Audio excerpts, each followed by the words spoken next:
started. Okay, cool. So, welcome again. This is seminar session number 9, which is STEM Justice, and we have a guest speaker today here, Dr. Melissa Burt. Before I introduce her, please engage with how you're comfortable. So, have your cameras on if you're able to.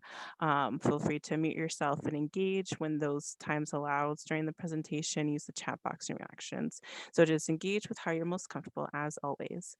And now I'll introduce Dr. Burt. So Dr. Melissa Burt is the Assistant Dean for Diversity and Inclusion for the Walter Scott Jr. College of Engineering at CSU.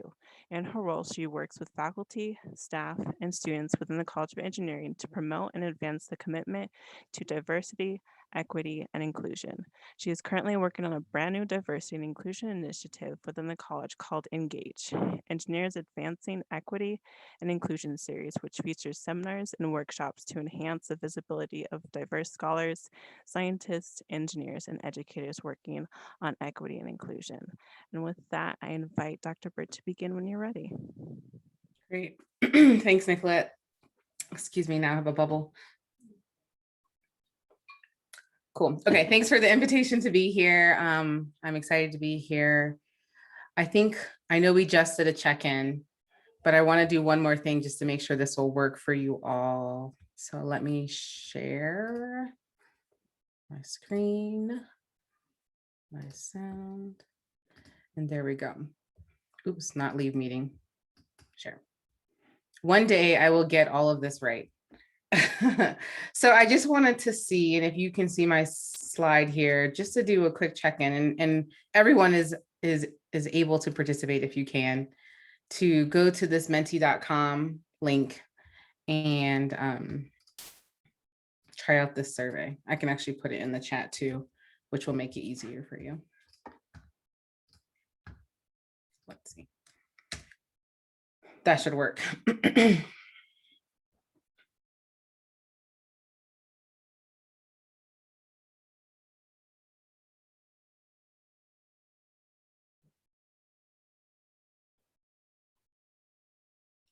Great. Tired, happy. I'm a little bit of both. Okay, we got a couple tireds. Maybe this is the prioritizing rest that you were talking about that needs to happen. All right, cool. So I just wanted to just do that because we're going to continue to use this here in a second, but I wanted to get you all started. So like Nicolette said, today I'm going to talk a little bit about kind of social justice and using this as a lens for us to think about the ways in which we, practice or we do the research that we do within the STEM disciplines. So we'll talk a little bit about social identity, a little bit about implicit or unconscious bias, and how this can really manifest within STEM. And feel free to use the chat box. I have a couple of things where we'll do some interactions, but whatever is most comfortable for you, feel free to use that during this session. So I'll skip that one. Okay, so I think it's really important as scientists and engineers or whatever your background may be, for people to get to know who you are, because who you are really impacts kind of the work that you do, right? So like Nicolette said, I'm the Assistant Dean for Diversity and Inclusion. I also am an atmospheric scientist, and my research focuses on Arctic climate change and really understanding the impacts that the Arctic is experiencing on specific vulnerable communities in that place. And really thinking about, as our global temperatures continue to rise and we see many different things that are occurring within the weather sphere, that this also impacts the way people live, the way that they, hunt and gather for their food, the way that people transport throughout the Arctic, and also even how they build the homes in which they live in. And so I care about the science of understanding climate change, but climate change has significant impacts on the everyday lives of many different individuals. In addition to that, I'm also kind of an advocate and an activist very much around gender issues related to equity, also related to kind of intersectionality and thinking about the experiences of people of color or other minoritized or marginalized communities within STEM. And I think as scientists and engineers, we have a responsibility to really consider the impacts on humanity as a key component of the work that we actually do. And many times, and I think about my training, as a scientist, we just do the work, we study the problems, we hopefully will come up with solutions, and then we give it to somebody else to think about what are the impacts on the society. Or we tend to think about like those social issues as things that happen just within the liberal arts sphere, rather than really thinking about the intersections that occur between our science and society in that way. So I am a true advocate for the need for us to not just think about like our scientific work that we do, but really how that shows up in society at large. So I have another poll for you all to participate in, and Nicolette and Deanna. Is it Deanna or Diana? I'm sorry, Diana. It's Diana. Diana, sorry. Okay.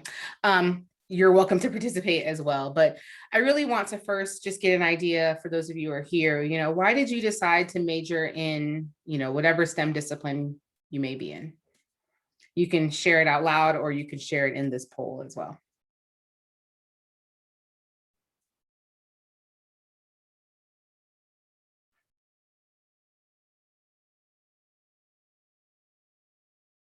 And I believe you can use that same link.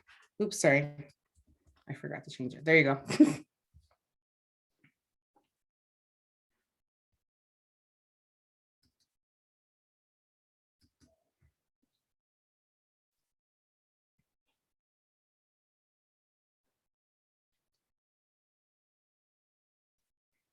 And feel free to put multiple answers into this poll.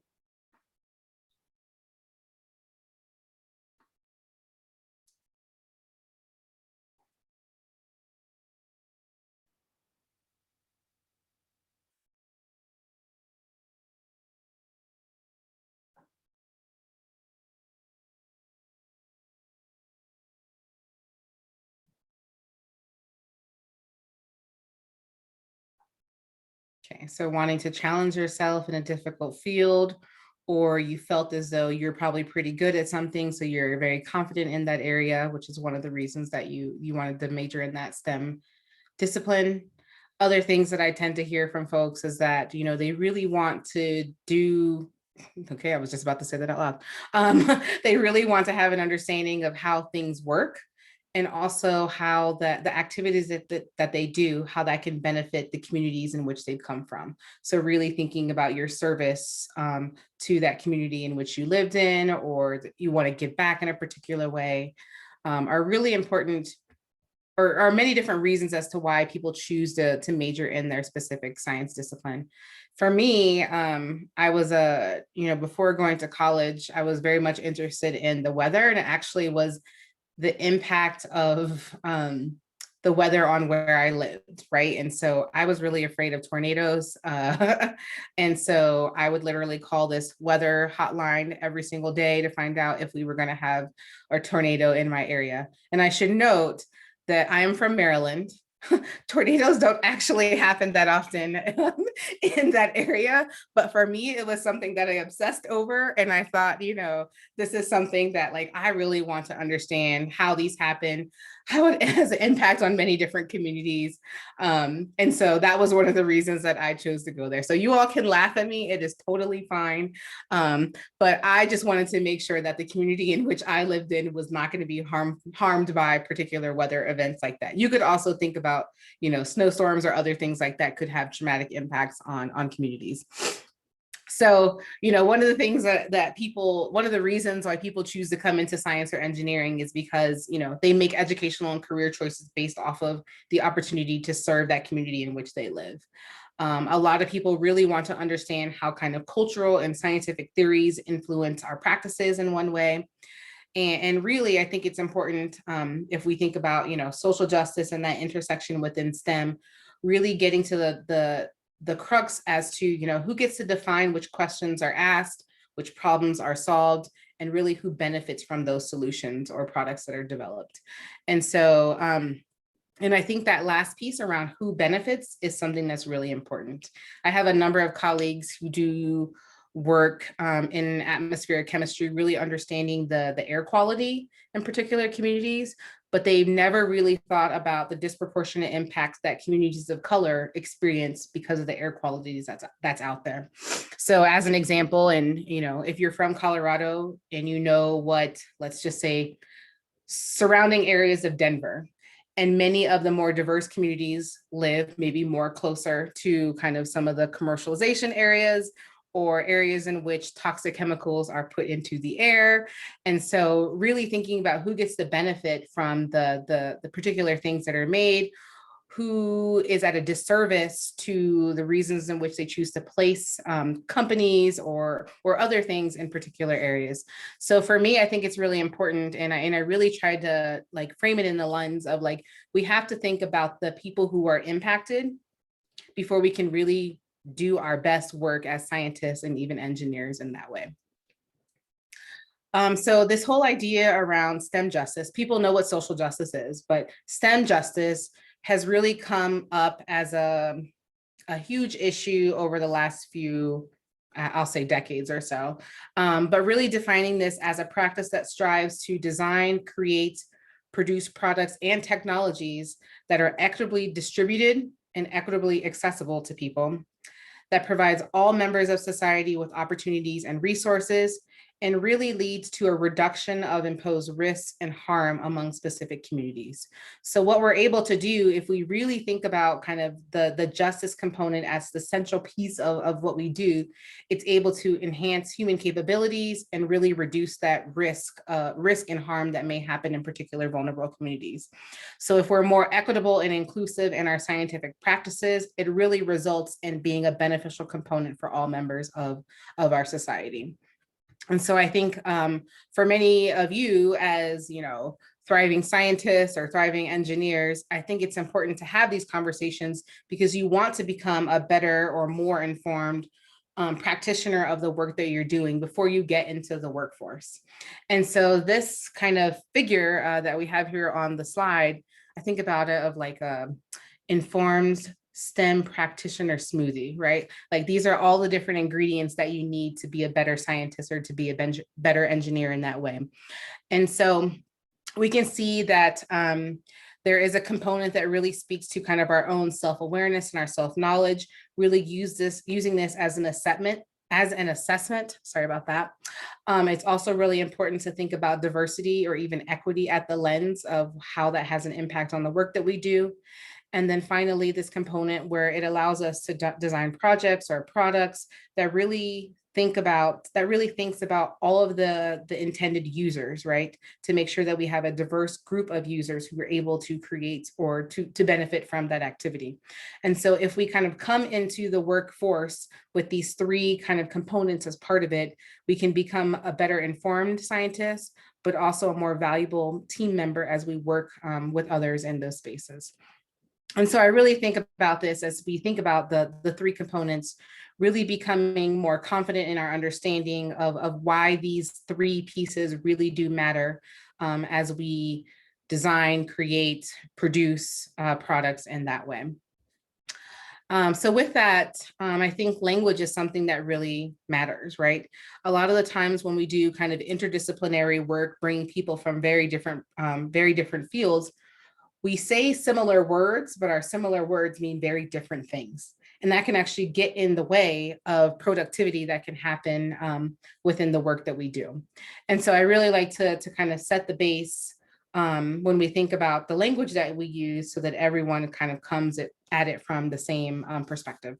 And I don't think I need to belabor these next three terms too long because many of you, I would guess, are probably very aware. But just as part of it, that's what we're going to do. So, we know what it means to be diverse. We know what diversity really speaks to. It's really around all the ways in which we kind of differ and encompasses all the different characteristics that make one individual or one group different from one another. We can think about the diversity, of course, from a gendered perspective, from a racial or ethnic perspective, but there's also many different characteristics that really bring into the diversity of what we have within our society. When we think about equality versus equity, people tend to mix up these words a lot. And I think that this image is a really good, or it's a fairly good representation of what we mean when we say equality versus equity. And so equity is really giving people the things that they need in order to be able to succeed, right? Equity calls for a large scale redistribution of access and opportunity. And equality is everybody gets the same thing, right? And I think sometimes people say, well, we just want equality, but we actually need equity before we can think of anything that needs to be equal in any space in that manner. And also, I think equity also recognizes that we don't all start from the same place. And so we really have to acknowledge and make adjustments to imbalances that are really out there. And so equity is something that will take a really long time. It's an ongoing process and really requires us to kind of to identify and kind of overcome the intentional and unintentional barriers that arise, many of which from bias things, but also from systemic structures that are out there. I will say that this image, what is not so great about it is that it kind of thinks about this from like a deficit model of giving, kind of thinking about people from the inherent differences that they have and just kind of propelling them in a particular way. So it's a good-ish, I'll say it's a good-ish representation of what we mean when we think about equity and equality. And then finally, inclusion is really that state of making sure that everyone is included and welcomed and a part of the activity. So inclusion is not just bringing people into what already exists, but really making a new space that's a better space for everyone in that way. And I think inclusion also is something that has to be kind of rooted in a nature of respect, right? And so you can see all these puzzle pieces as they come together to make one beautiful picture. And so I talk about all of this because I think, you know, within STEM, so it really requires, yes, that we have collaboration, but it also requires diversity, equity, and inclusion. And I would also note that I think, you know, for the work that we do as scientists and engineers, it's not that, you know, diverse teams are more innovative. It's actually the moral thing to do that we have representation from people from all perspectives so that people can contribute in a way that is beneficial in the long run. And so research on problem solving does show that, you know, when we have diversity and inclusion, we're more successful in that way. We are bringing more people to the table. We're able to leverage different life experiences and values to really identify, approach, and solve those complex problems. We're able to value differences among individuals in the group positively, and we're able to foster a culture where team members feel very safe bringing up problems or issues in that way. And so inherently, when we have collaboration, diversity, equity, and inclusion, it really just makes all of us better, right? We can really learn from one another, we can grow from one another, and it really allows us the opportunity to be able to communicate with one another in a way that is also very beneficial for the work that we do. So I wanted to spend some time doing a self-reflection, and we can just kind of see how this goes given the number of people that are here right now. But I think one of the things that I find to be really helpful for students is to think about how they identify what identities tend to show up more for them in particular situations, and really to think about how it has an impact on the work that we do. So social identity groups are really based on kind of the physical, social, and mental characteristics of individuals. Sometimes these identities are very obvious and clear, and other times they're unclear or often self-claimed or kind of frequently, you know, ascribed by others in that way. So how many of you have seen this social identity wheel? I guess I'll say outside of the canvas that Nicolette put it on. Has anyone done this before? Tiana? Okay. So through this activity, I really like to encourage students to kind of identify and reflect on the various ways that they identify, and really to think about how some of those identities become visible or more keenly felt at different times, and how those identities impact the ways that other people can either perceive or treat them in that space. And so this worksheet really prompts students to kind of fill in their various social identities from race, ethnicity, ability, national origin, and really categorize those identities in a way that helps you think about what your self-perception really is and what matters to you most. in that way. And so I should note, like, I'm not going to ask everybody to share all of these things about them. If you want to, that's totally fine. But it's just a good starting point. And so just to kind of bring some of these identities up, what we mean when we say some of these words, from gender, women, man, and I don't actually really like how it is categorizing things in this space, but just to give you an idea of, here are particular things that you could identify if you were to fill out your wheel here. What do you think, Nicolette? Should we still do this? Yeah, I think so. We can make it more of a discussion if that Okay, works too. great. So here, I want you all just to kind of reflect for just a few minutes as you kind of look around the outside of your wheel. I think we'll just take 2 to 3 minutes to do this and just think through some of the identities that you think about the most often, maybe what identities you think about the least often, and what are the identities that tend to have the strongest effect on how you see yourself as a person. So maybe just take a few minutes and kind of jot down on a piece of paper what you think about when you see this wheel.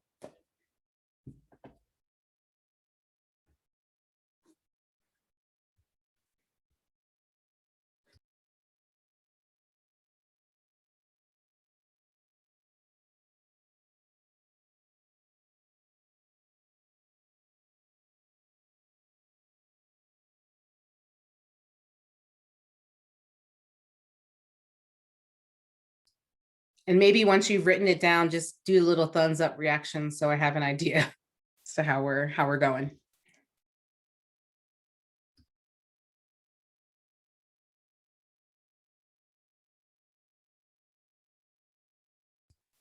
Thank you, Richard.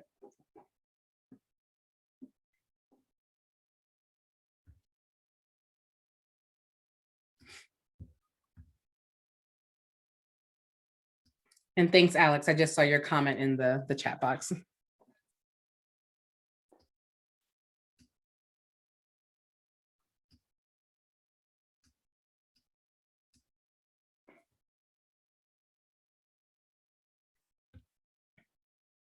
Okay. So since I asked you to do this, I figured I should also do it first, just to share a little bit with you. And I want to do this around the context of when I think about myself kind of in the workplace, because also, as you all probably know, and this is old because I didn't change my age, um, but like we can't really separate who we are from the work we do. You can't really separate who you are when you show up in the classroom. We want every student to feel as though they can be their true authentic self when they're in the class, when you're doing your research, when you're working in groups, and so I think it's really important that we think about these things because it does have an impact on the ways in which we work. So it's obvious, or I shouldn't say that, but it is obviously that I am a Black woman, right? I identify that way as someone who's Black, as someone who's a woman. And when I'm in my work context, specifically when I'm in particular leadership meetings within our college, I am one of 2 women, only 1 person of color, and probably the youngest person by like 30 years.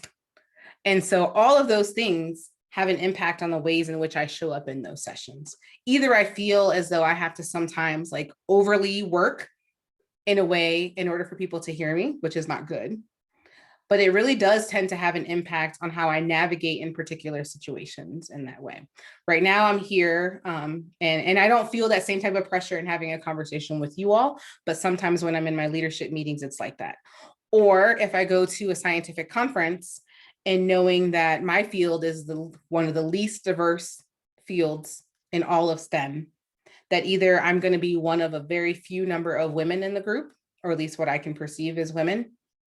I'm also going to be probably one of the only people of color, if not, the only person in particular situations. And so all of these things are showing up for me as I have conversations, and inside my brain, I'm like internalizing, what are they thinking about me based off of all of these things? And so I think it's really important that we know at times that some of these identities that we feel really good about and that we really are feeling at those particular moments people may be thinking differently about us in those ways.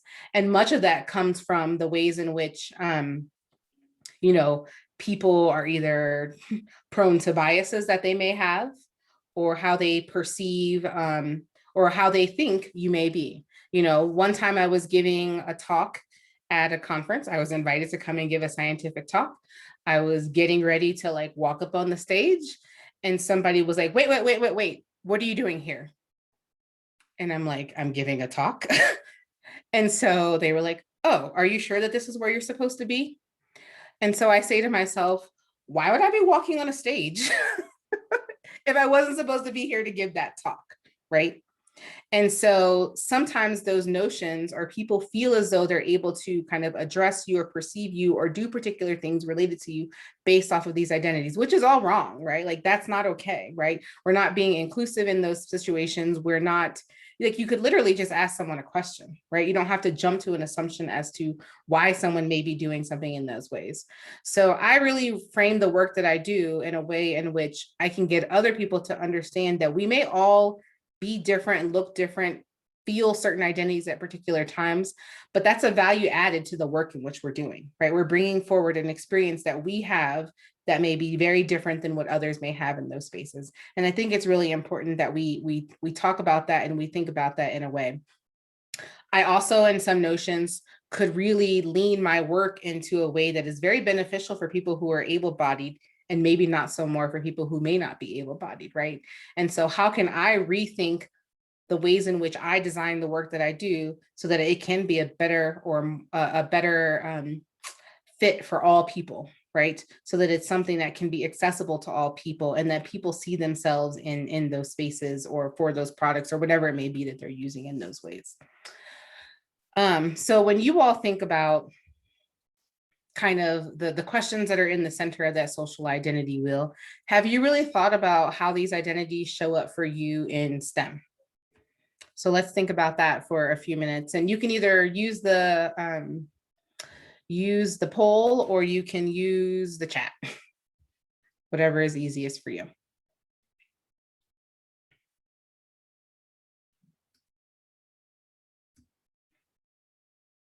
And I'll say, as you all think about this, you know, I think a lot about, you know, being a woman. I think a lot about being a Black person in a field that is not diverse at all. And so I'm constantly thinking about the representation that's out there. And I'm constantly thinking about how people are perceiving me in a way, as I do the work that I'm doing, which is horrible, right? Like, because you want to just be you. And you don't want to have to think about, I just want to do my science work, right? I just want to be able to do my science work. I want people to hear me. I want people to listen to me. But these are the things that get in the way from time to time. But I do have hope, right? That people are having these sort of conversations that are making it a better space in which all of us can actually thrive.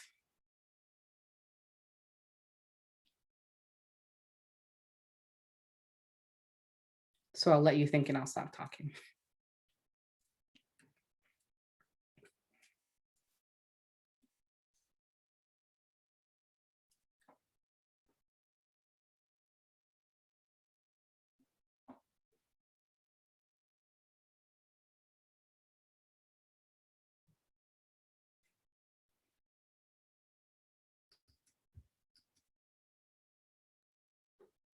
Cool. So one comment, just being a woman of color from a low income family, that can show up in a particular way for you within your discipline. What else? You can, if you want to unmute and say it as well, you're welcome to do that.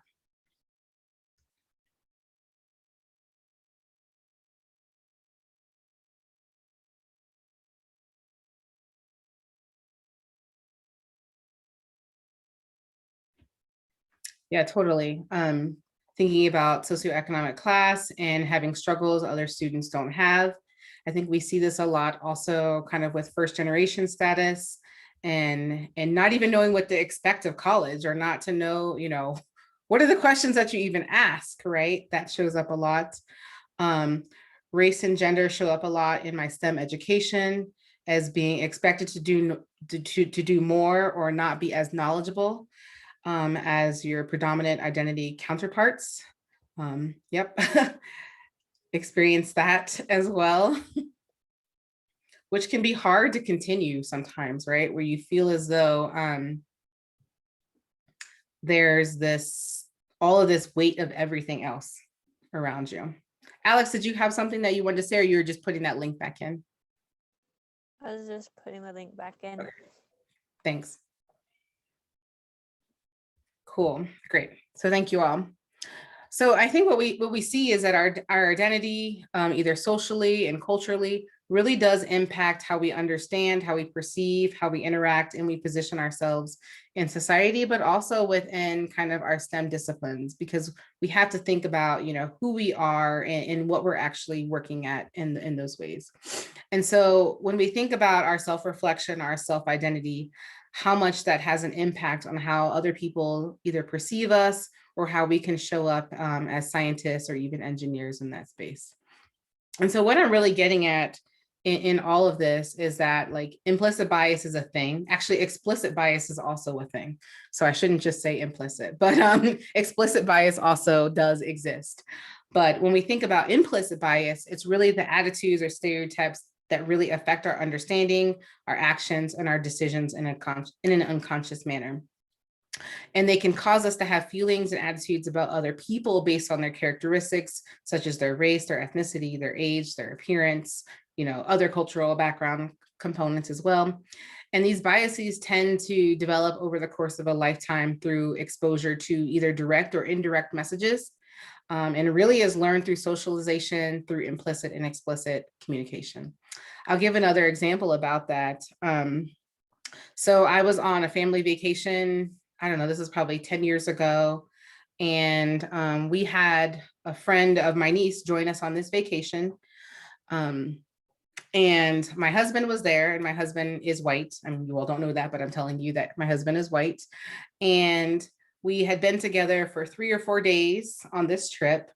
And then the little girl that was there said to my husband, she said, "Wait, you're white?" And he said, yeah. And she said, "But I was always taught that all white people are bad." And he said, "Okay." And he said, "Have I been bad this week?" And she's like, "No." And he's like, "Okay, well then that can't quite be true that all people are bad." And she was like, "Huh, I guess you're right." And then kept talking, right? Because she's a 7-year-old, right? But that's that idea of these messages tend to get socialized with us to say, particular groups may be a particular way. Like, you may have adults in your life who are saying these things and you're catching up on some of the words they're using. And that really is that socialization component that can teach us these biases. And that sometimes it's not your fault at all. This just happens to be what you were exposed to in those ways. And so I think of that as a really good example because it really changed her mind as to what she thought of particular people to be like based off of what her parents may have told her or other people in her life may have told her in those ways. And so what I'm getting at with this is that, we can have these biases in a particular way.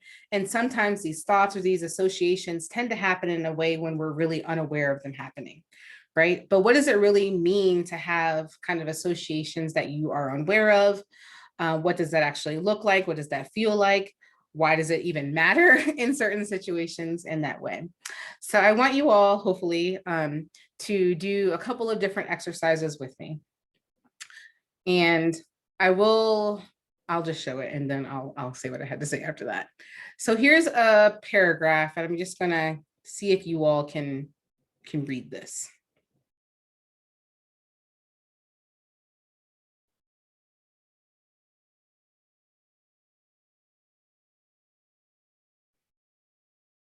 Thumbs up if you're through it. Or you could do a thumbs down because that was also probably really horrible. So I will say, of course, I do apologize if someone may have, dyslexia or something like that, that could have made that a very difficult thing to read. But a lot of people are able to read this really misspelled paragraph without much difficulty at all. Even if it took you a little bit longer to read it, your unconscious cognition automatically made sense of the words that were in that paragraph, right? So was that somewhat easy for most people? generally speaking, in that way. Okay, so I want to try one other thing. So that gets at one instance of how your brain can automatically think through things.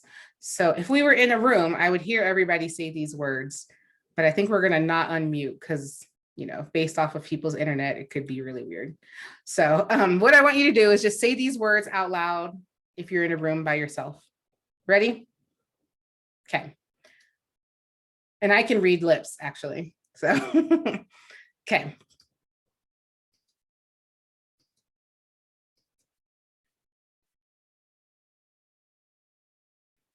So come off of mute and say, what did we call that? What did you say out loud? What did you say there, Richard? I didn't hear you. Is it yolk? Yolk. That's what you said. How many people said yolk? I almost did, but I stopped myself because I was like, wait, it doesn't say yellow. So I was almost there. Okay. So, so what actually happened here? The answer is not yolk. I'll just say that. Actually, let me show you what the answer is. The word is actually called albumin, but most people say the word yolk, and that's the actual yellow part of the egg. But the reason that you said yolk is because you were just forming words in the pattern that was showing you. So our way that our brains actually engage in automatic thinking is that they tend to group similar things together. So like in this case, the sound of the words forms a pattern. And when we're asked to think of something that was egg related, our brains automatically jump to kind of an egg word that fits the pattern, which is a yolk. I'll say everybody says that, just by the way. So you're not wrong in that way. So in other words, kind of sometimes our automatic processing can get in the way of coming to the correct conclusion of something. So we quickly said the word yolk, even though we knew that it was actually wrong. We still said the word in that way because of that pattern association that was happening. And so this is kind of the power of our implicit cognition and lightning fast associations that we tend to make. So when we are faced with kind of incomplete information, we rely on this associative memory to quickly fill in those gaps. And it's important to know that like most people have that same response, except I did this, you know, a couple of months ago, and we had a Jeopardy champion in the room. And he was the one who did not say the wrong word. So I will point that out, which was kind of actually really funny. But it's really possible for people to have very similar associations shared across various groups of people. And so we usually refer to these things as kind of norms or stereotypes. So what these like first two exercises really demonstrated for us is that we have this automatic, adaptive, and associative nature of our implicit processing. And when we're faced with sometimes ambiguous or confusing content, we quickly try to jump to an answer as fast as we possibly can, and our brains look into our stored memory for that sort of information. And it's really important to note that kind of the stored associations don't have to be based on anything accurate or even logical in that manner. So that's also just something to point out. But just by seeing kind of concepts being grouped together repeatedly, we can internalize these associations that sometimes can be skewed or distorted or inaccurate in a way. So I just think that that's a really fun example that's not about people, but really gets us to think about why we lump things together in a particular way. Okay, so I have one more example that I think also speaks to how our brain can quickly process information without doing a lot of work. So I'm going to tell you now again to say the color of each word out loud to yourself. And again, I can read lips really well. So here we go.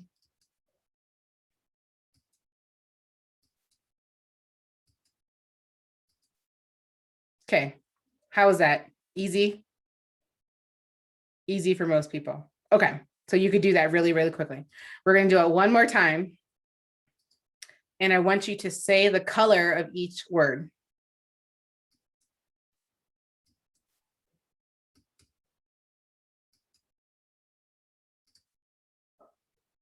How is that?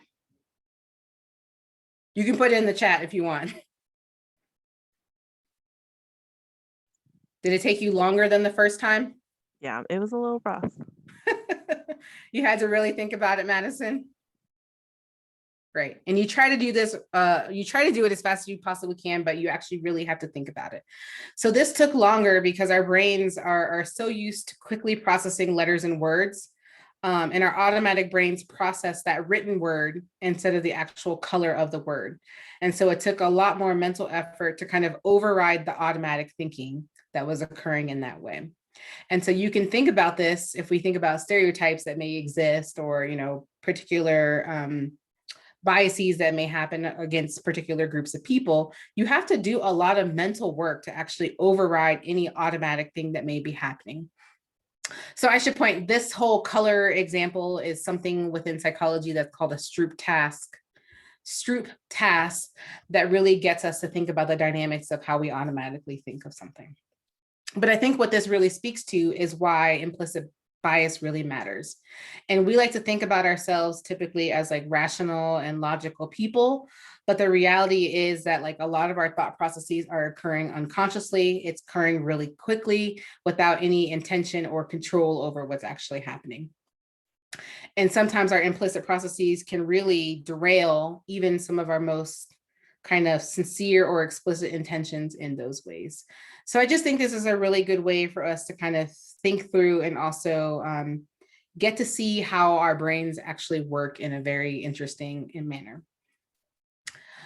And so really what I'm trying to point to is that implicit bias has been shown to also really impact decision-making across a wide array of different sectors, including employment, including medicine, including education, and even STEM, really largely.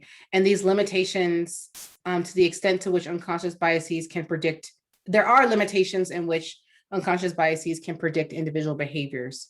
So I just think it's important to get you all to think a little bit as to how implicit biases can show up through fun examples, but also kind of connecting it with how it can show up within the scientific narrative. So now I'm gonna like kind of shift gears a little bit to speak how bias has kind of shaped and formed particular components of STEM, to get back to that whole idea of STEM justice. But within the scientific narrative, there's been a number of different studies that have looked at how kind of a particular author's viewpoint or experience can really impact the work that's being done. So this is one example of kind of the egg and the sperm, and how they essentially use stereotypical role relations of what men do and what women do to characterize this beautiful story about how the sperm and egg tend to interact, which is just a very interesting thing to actually read about, how they romanticize the story of like the man sperm really starts to woo the egg in a particular way, which is really untrue as to how it actually happens in like the real world. Just want to share that. There's also been other theories that have been used to kind of justify why bias is actually okay. Here on the left is a book from 1839, and it is a book written by this guy Morton, who literally used illustrations of skulls to talk about how particular races are better, smarter, stronger than other races. And this book has like now been known as like the #1 book of like scientific racism, actually. But it really opens up with this very elaborate division of people into kind of 5 fundamental races based off of the size of their skull, which you can't tell what a race a person is based off of the size of a skull. But they use this for a very, very, very long time to really speak to, you know, what people know, how big people's brains may be, and really to make certain races more inferior than others. There's also been studies, and this was actually in Science Magazine, that talked about when geneticists start to talk about race and what are some of the social implications that come out of the ways in which we talk about particular groups of people in a way. And so really using this as a method to justify why we can be biased towards particular groups of people, which is also just not really good. There's also historical examples of how bias shows up kind of during the research process and even the design process.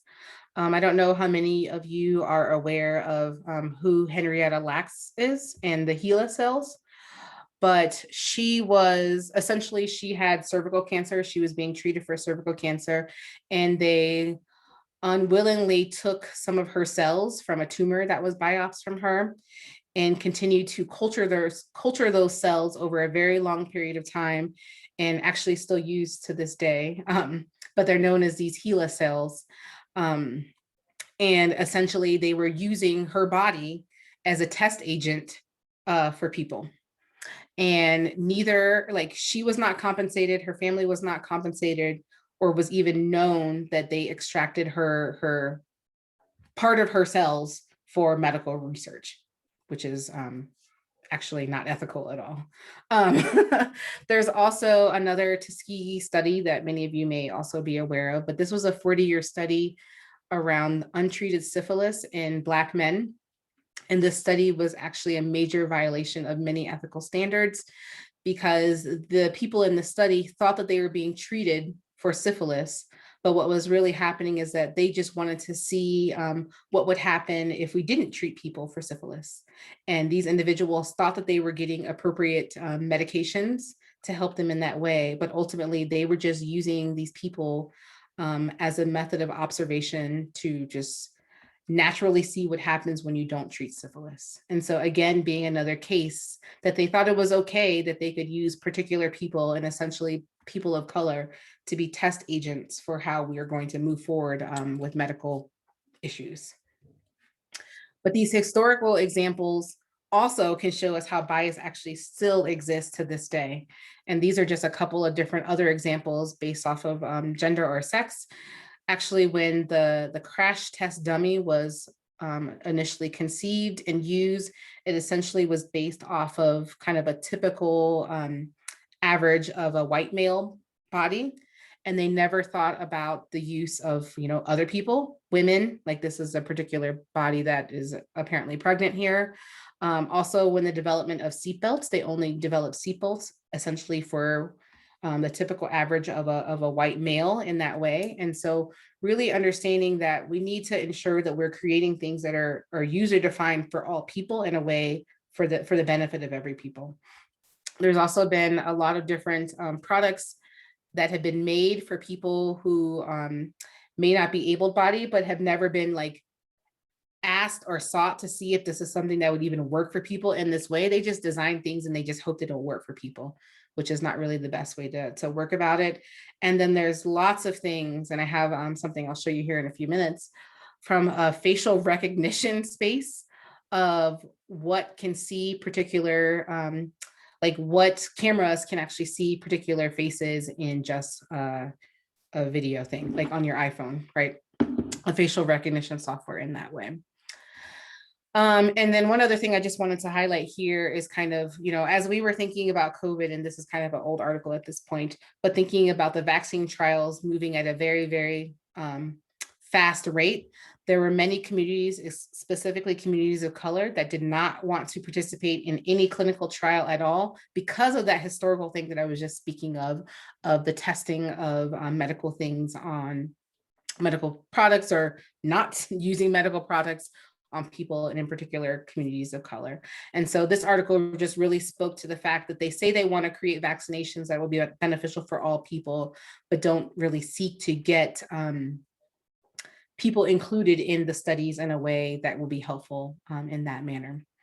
And really just goes back to the history of abuse and neglect that medical providers have done over kind of the longstanding history of, I'll say, this country, and at least. One thing that I saw this weekend, and I just wanted to play this for you because I just happened to be scrolling through Netflix this weekend and came across this trailer, which I thought would be perfect actually for this presentation. Can you let me know when I start this, if you can actually hear it, Nicolette?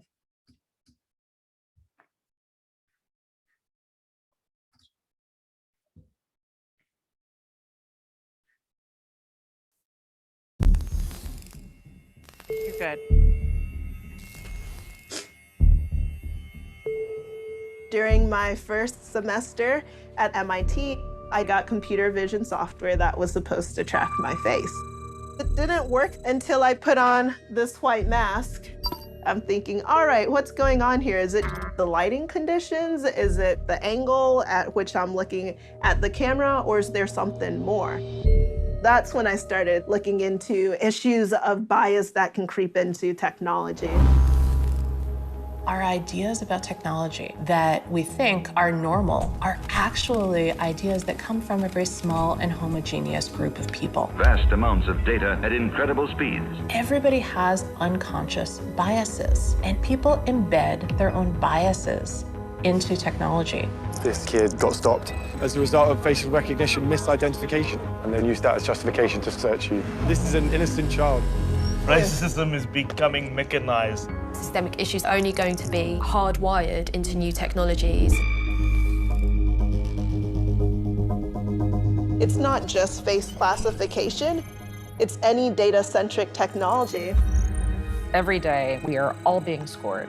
Who gets hired, who gets housing. I am making predictions for your life right now. The people who own the code deploy it on other people, and there is no accountability. Management at Atlantic Towers wanted to install the facial recognition software. Pretty much turn this place into Fort Knox. The technology is being rapidly adopted, and there are no safeguards. We are socially controlled in a way that we don't see. Technology that analyzes faces could be biased, but the company is pushing it anyway. What demographic is it most effective on? White men. Show me that it's going to be fair, that it's legal, before you put it out. That's what we don't have yet. It's going to take people coming together, striving for justice in this age of automation.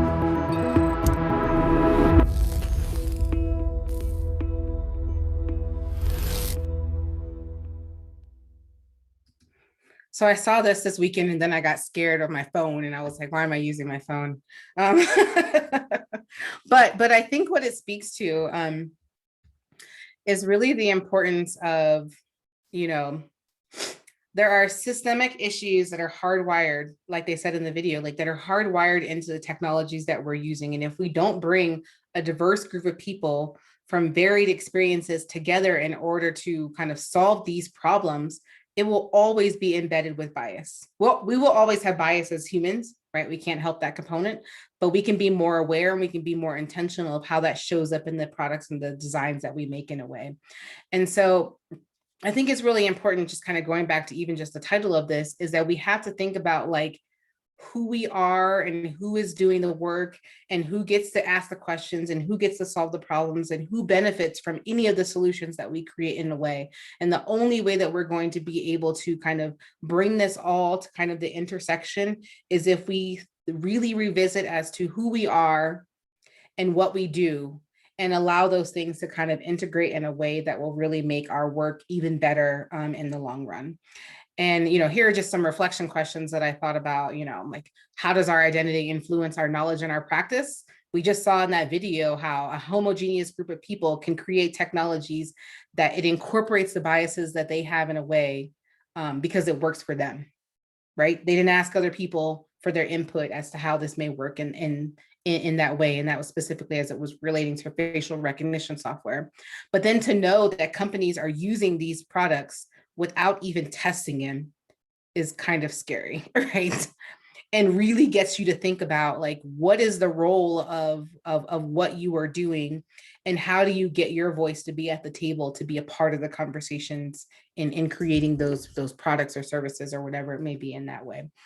And I think in order for us to really benefit society, if that's really why we're doing the work that we're doing, that we have to be inclusive with bringing people to be a part of the conversation. We have to listen to them as they're a part of that conversation, and to create it in a way that is equitable and accessible for all people in order for it to really benefit society. I saw this actually on Instagram, literally right before I came to give this talk today. And what they were saying from the Women's Foundation of Colorado is that when we really meet the needs of folks who are the most marginalized in our communities, it really makes things better for everyone. And I think that that's really important when we think about our work as scientists and engineers, that if we can create something that lifts others, it really will really lift all people in that way. And that really gets away from that past harm that we saw from medical providers, like doing work on people without their knowledge, but really kind of creates this way in which we all as a community can work together to really solve problems in that way. So that's actually all that I have. And I want to tell you all, thank you for being here. I know that it is like the last week of the semester. I appreciate you being here today. Wishing you good luck on your finals, but happy to take any questions that folks may have here.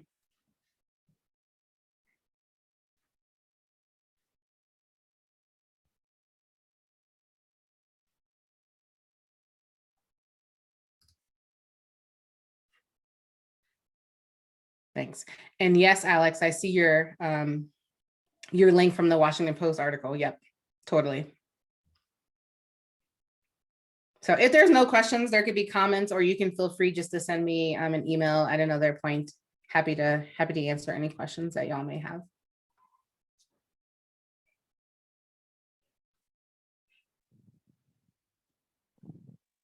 Well, I wanted to say a huge thank you, Dr. Burt. I genuinely learn something new every time you present this. So thank you so much for always taking the time to do this talk with our students. It means a lot to me, and I hope it means a lot to our students who are here today and who engage with the recording later on. Yeah, thank you. Thank you for having me as well. Like it's fun. I like it. Awesome. Okay, so there's a do few. have Oh, thank you. And there's some thank yous coming in the chat box. There's a Yep. thank you from Madison and Alex. Okay, let's see if I can wrap this up very quickly and not forget anything. I did forget to put on here the end pieces for STEM Justice for this week. There is the regular post discussion board that's due at the end of this week. The other piece that's happening this week that's being shifted a little bit is the closing experience that was planned for May 6th, which is this Thursday from 5 to 7. That virtual space will not be held. It's canceled, and it's being replaced with watching a very brief pre-recording of the closing experience from last semester, and it's just cut down to talk about your transition to STEM Thrive, and you'll still be asked to complete the collage, and you will not be asked to record anything about you presenting it. You're just going to complete it and put it on the final discussion board. And we decided to make this adjustment to the closing experience because we want to be mindful, like students are tired, they're burnt out, really trying to prioritize just finishing strong in the academics. So we really hope that this alleviates a little bit of that stress. Continuing on for this week, family groups. This is the last one this week. Feel free to continue to engage if you have been, and if you haven't, please do not be shy. This is always inviting, comforting, and brave spaces for you to be a part of. So I encourage you to engage if you have capacity with final family groups this week. STEM Peer Mentors engagement, they'll be ending this week on Friday as well. And everything they're doing, such as announcements, updating the tracker, will be taken on by me starting this Saturday. So feel free to continue to be in contact with your peer mentor if you want to continue that connection, that relationship, but know that their engagement responsibilities that they have for the seminar will be ending this Friday, and I'll be taking it over on Saturday. And I saw a question. The post discussion for STEM Justice is due tomorrow. Yes, it is. But as always, these deadlines are here as a guideline. You will not be penalized for missing it by a few days or just missing it in general. They're just here to try to help you stay on track. So yes, it is still due tomorrow. Next is the post-seminar survey that opened up today. So if you are done with everything and that's the last thing you need to do, know that that is opening up early since that adjustment to the closing experience happened. And the last thing for this week is if you have time and energy and want to just attend events that will help you relax a little bit, decompress before you go into finals. The AUC is holding some de-stress events. The first one was today, which was over plant care. Tomorrow, I believe it's a scavenger hunt, a virtual scavenger hunt. We have calming crafts, and I believe another one, easy peasy trail mix, which is going to be led by our STEM peer mentors. All of that information is on our Canvas events and resources module, as well as in the newsletter. So definitely engage with that if that's something of interest and if you have capacity. That is all for this week. Next week is pretty much just wrapping up anything that you need to submit for the seminar. If you fell behind or you just need to complete anything that you need that's not complete, that final deadline is May 14th, next Friday at 11:59 p.m. And that's the last day to submit everything, including the post-seminar survey. And all of this that's in this reminder is in a Canvas announcement that'll be released at 7 p.m. tonight, and it's auto set to release at 7 p.m. So refer to that announcement for anything that you have questions about or just want to refer to these reminders again. It's very detailed and hopefully all you need to do to wrap up for the semester. And thank you, Alex, for posting that link to the AUC website that has the events on it. And that is all. If folks have questions, me, Deanna, and Alex will be hanging back if you have any questions, but always feel free to reach out to us if you think of some later. Thank you all for attending, and thank you so much again, Dr. Burt, for coming to host the talk today. We really appreciate it. And have a good evening, folks. Thanks for having me.